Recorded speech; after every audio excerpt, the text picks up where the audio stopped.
নারিকেল ছিলা শুনতে সহজ, করতে গেলে ঘাম ঝরানো কাজ, কিন্তু পানছড়ি বাজারে এমন একজন মানুষ আছেন যার হাতে এই কঠিন কাজও হয়ে ওঠে খেলনা। তিনি বাবুল হোসেন। খাগড়াছড়ির পানছড়ি উপজেলার ৫ নং উল্টাছড়ির ইউনিয়নের জিয়ানগর গ্রামের বাবুল হোসেন দীর্ঘ বছর ধরে নারিকেল ছিলার কাজে নিজেকে গড়ে তুলেছেন এক অনন্য দক্ষ কারিগর হিসেবে।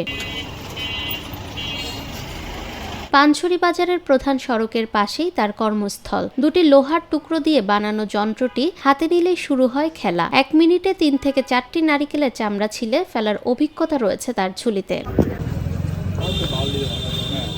শুধু তাই নয়, ৫০০ নারিকেলের চামড়া ছিলতে সময় লাগে মাত্র ২.৫ ঘন্টার মতো। চলতি পথে অনেকেই থমকে দাঁড়ান, কেউ অবাক হয়ে দেখেন, কেউ মোবাইলে ভিডিও করেন, আবার কেউ শুধু মুগ্ধ হয়ে তাকিয়ে থাকেন বাবুলের হাতের নিখুঁত কাজ দেখার জন্য। পানছড়ি বাজারে নারকেল বেশি, আজকে ১০ বছর ধরে নারকেল ছিলি। একটা নারকেল ৩ টিয়া হরিয়া ১ মিনিটে ৩টা ৪টা নারকেল ছিলতারি। প্রতি নারকেল ৩ টিয়া হরিয়া ছিলি। আর নারকেল না হলে সবজি টবজি বেশি আর কি। ৫০০ নারকেল ২.৫ ঘন্টা আমি ছিলছি। বাবুল হোসেন জানান, দীর্ঘ ৮-১০ বছর ধরে তিনি এই কাজ করে আসছেন। প্রতি নারিকেল ছিলতে তিনি ৩ টাকা করে নেন। ২.৫ ঘন্টায় ৫০০ নারিকেল ছিলার অভিজ্ঞতার কথা জানান তিনি। আর যখন হাতে নারিকেল থাকে না, তখন বাজারের প্রধান সড়কের পাশেই বিভিন্ন ফলমূল বিক্রি করে সংসার চালান তিনি।